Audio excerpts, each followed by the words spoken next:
はいどうも、新田和と申します。本日はこちら、フィギュアライズスタンダードアンプリファイドラーの抑振流を塗装していきます。まず素組みのキットを見てみましょう。めちゃくちゃアレンジが効いていて見応えのある造形です。大きさも幅40センチと結構な大型キットになっています。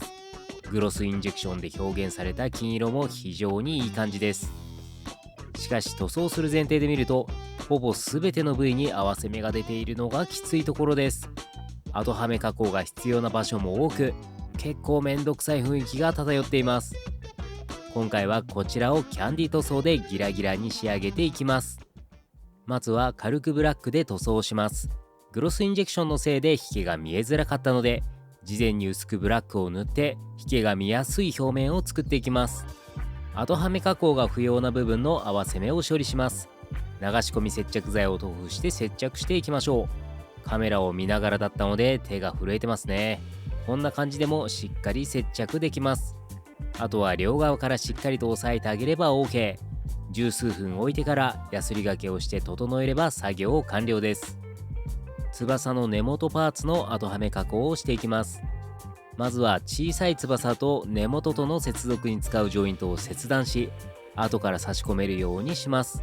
次に翼の根元同士をつなぐジョイントの根元を切り離します。デザインナイフで軽くなぞった後、ハイパーカットソーでパーツを切断していきます。こんな感じでジョイントの片方のみになっていれば OK です。切り落とした部分は後からはめることが可能です。ジョイントをはめる際にちょっと入りづらかったので、ヤスリをかけて角を落としてみました。これでスムーズにジョイントをくっつけることができるはずです。元の状態に戻したものがこちら。ジョイントの形状変更で若干印象が変わっていますが、おおむね問題なしです。尻尾の加工をしていきます。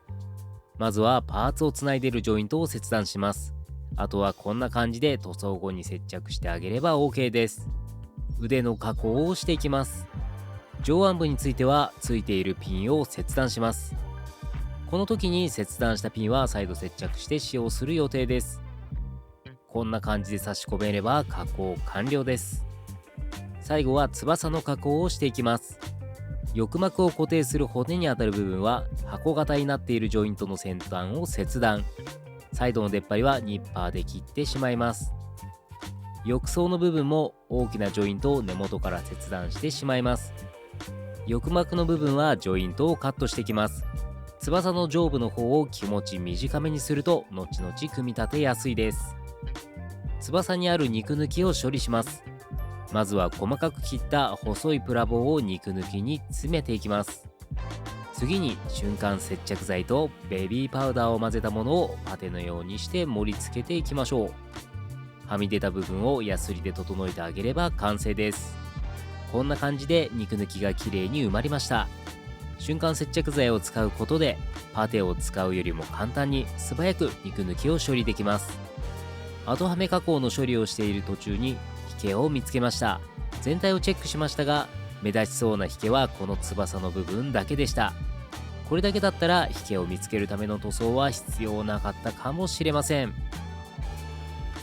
240番のヤスリを使って徹底的に削っていきます。黒い部分が見えなくなれば OK です。綺麗に処理をすることができました。グロスインジェクションのせいで若干波打っているように見えますが、磨き残しは大丈夫そうです。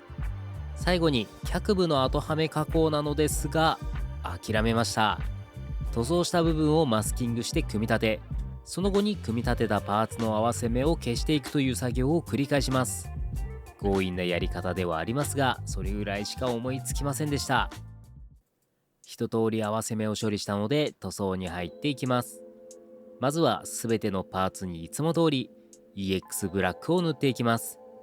プラスチック特有の質感をなくすためにしっかりと黒下地を作っていきましょう。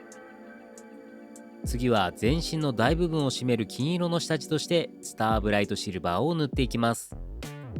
今回はキャンディ塗装するにあたりまして、輝度と粒子が大きいメタリックを選択しました。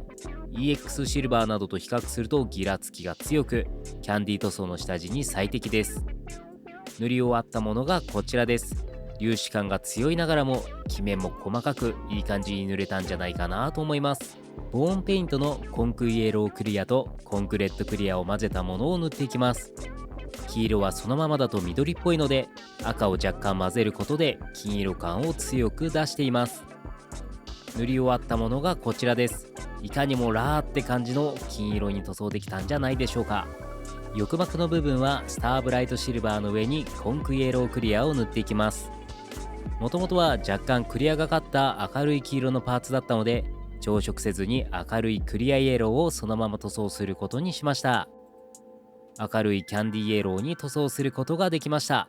他の部分の金色と馴染みながらもしっかりと差別化できそうです。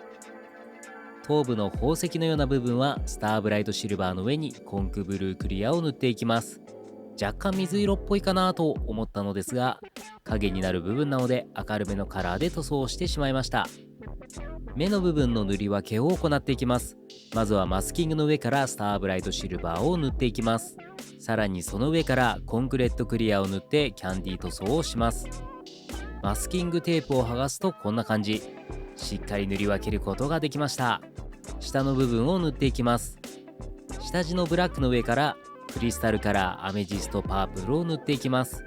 パールカラーですので下地が黒に近いほど色が強く出ます。アメジストパープルを下地にコンクレットクリアを塗っていきます。この生めかしい感じがたまりません。パール塗料を下地にしたキャンディー塗装も非常に良いものですね。最後にクリアコートを行っていきます。しっかりとツヤを出すために若干厚めに塗装していきます。クリアを拭き終わったものがこちらです。先ほどよりも若干ですが光沢が強まっています。これを3回繰り返したら塗装は完了です。さあでは研ぎ出しではなく組み立てに入っていきましょう。いくつかのパーツを研ぎ出してみたのですが効果が薄いなぁと思ったので他のパーツはやらないことにしました。最近は研ぎ出しをしなくても結構いいツヤが出ている気がします。今回の制作の感想ですが、合わせ目消し関連がとにかく大変でした。ほぼ全ての部位に合わせ目があったので量が本当にすごかったです。あと結構失敗が多かったのですが、失敗のたびにリカバリーをすることで多くの学びを得ることができました。今回も動画をご覧いただきまして誠にありがとうございます。感想等のコメント、チャンネル登録や高評価などもお待ちしております。他にもプラモ制作動画を上げておりますので、そちらも何卒よろしくお願いいたします。それでは完成したラーの翼神竜をご覧ください。